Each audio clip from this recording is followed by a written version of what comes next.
Hello, everyone. This is Shayna with the North Carolina Department of Environmental Quality, and we're reaching out to you with a brief introduction to the Flood Resiliency Blueprint and our stakeholder outreach survey.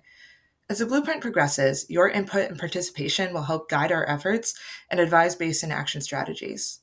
Please take a few moments to fill out the survey and keep watching for a little more background on the Flood Resiliency Blueprint. The blueprint was established through session law developed by the North Carolina legislature and signed by Governor Cooper. The DEQ leads the blueprint with support from state, local, business, nonprofit, and academic partners to build upon existing resources and knowledge to increase community flood resilience. The goal of the blueprint is to develop local and basin-wide strategies that increase resilience, and it has three core outcomes. 1. Reduce the likelihood and extent of flooding. 2. Reduce vulnerability to and impacts from flooding. And 3. Increase capacity to maintain and resume activities after a flood. The blueprint works towards those outcomes through a few pathways. The first step was to evaluate existing data, programs, and methodologies and build on that knowledge to visualize and prioritize flood mitigation strategies for future implementation.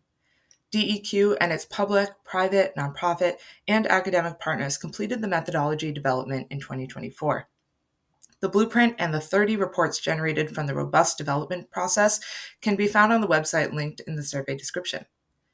Second, DEQ is developing an online decision support tool.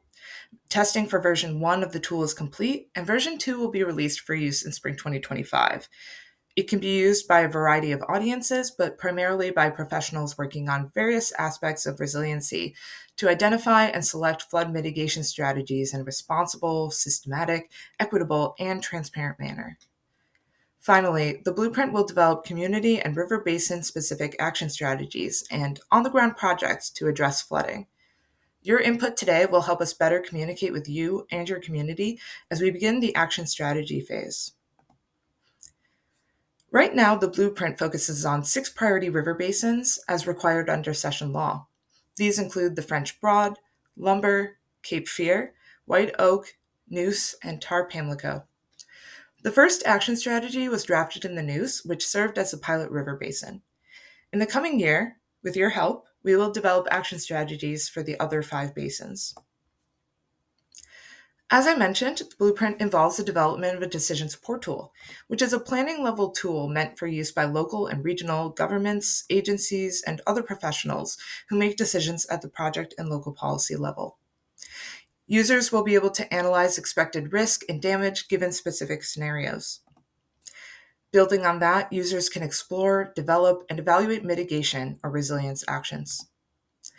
The tool can also assess the return on investment provided by actions that the user develops, and it can create a detailed profile for hazard, actions, and potential funding sources for projects.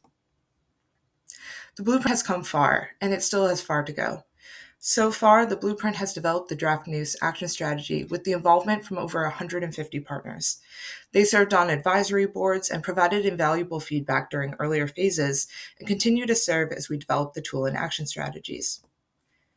Version 1 of the blueprint is complete and publicly available on the website, along with 30 reports detailing research of existing knowledge, gap analyses, recommendations, and more.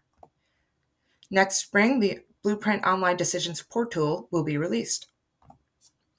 With the hiring of additional Blueprint staff, project implementation is underway, and we'll soon begin the development of remaining river basin action strategies.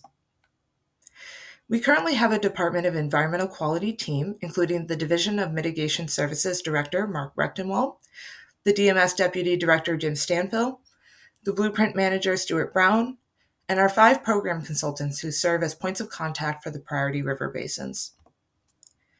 If you indicate in the survey you would like to be contacted, we will reach out to you soon.